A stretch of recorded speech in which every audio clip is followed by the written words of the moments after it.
യാക്കോബ് ശ്ലീഹ ദൈവപദ്ധതിയെക്കുറിച്ച് മനസ്സിലാക്കി തരുന്ന ഒരു സാഹചര്യമുണ്ട്. കർത്താവിന്റെ സന്നിധിയിൽ താഴ്മയുള്ളവരായിരിക്കുവേ, അവിടുന്ന് നിങ്ങളെ ഉയർത്തും. യാക്കോബ് 4:10. ദൈവത്തിന്റെ പദ്ധതി പലപ്പോഴും മനുഷ്യർക്ക് അഗ്രഹ്യമാണ്. എന്നാൽ ഏറ്റവും അത്യാവശ്യമായുള്ള കാര്യമായി യാക്കോബ് ശ്ലീഹ ഇവിടെ പറയുന്നത് താഴ്മയുള്ളവരായിരിക്കുവിൻ എന്നതാണ്. കർത്താവിന്റെ സന്നിധിയിൽ താഴ്മയുള്ളവരായിരുന്നാൽ അവിടുന്ന് നിങ്ങളെ ഉയർത്തും. ഒരു സാധാരണഗതിയിൽ ലോകത്തിൽ ആരാണ് നമ്മളെ സഹായിക്കുക? നമ്മുടെ ഹൃദയത്തിന്റെ എളിമ മനസ്സിലാക്കുന്ന ഒരാളായിരിക്കും നമ്മെ സഹായിക്കുക. അല്ലാത്ത ഒരാൾ നമ്മളെ ഒരിക്കലും സഹായിക്കാൻ മുതിരില്ല.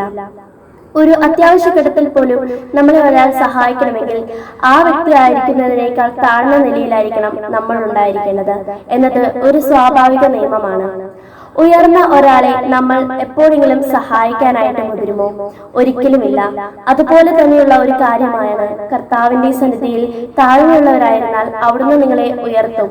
എന്നാൽ എപ്പോൾ ഉയർത്തുമെന്നും എങ്ങനെ ഉയർത്തുമെന്നും എന്തുകൊണ്ട് ഉയർത്തുമെന്നും എന്തിനുയർത്തുമെന്നും എല്ലാം അവിടുന്ന് മാത്രം അറിയുന്നതായിരിക്കും.